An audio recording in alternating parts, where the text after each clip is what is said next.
we have a question from the audience. This one is from Sarah. Her question is, what advice do you have for caregivers?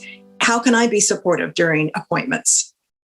That's a great question. And I have experienced this both as a physician as well as a caregiver myself to someone who has had cancer.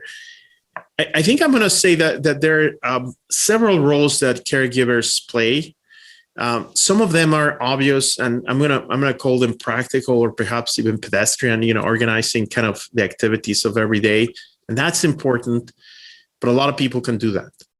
The second role is to be in assistance for the knowledge that is needed for some of this decision making. And sometimes patients can be overwhelmed, and we need some support and some vetting and peer process from a trusted and a loved person, so you can go through that, and that is very helpful.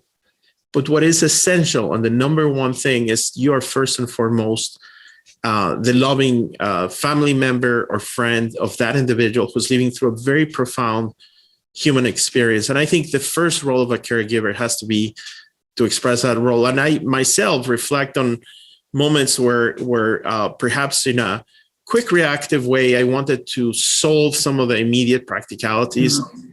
And what was needed most was a direct support. So even, if I face a situation today, if I was, again, a caregiver for someone with a serious diagnosis with cancer, I would start with that priority. Number one, you're the support and the loving person.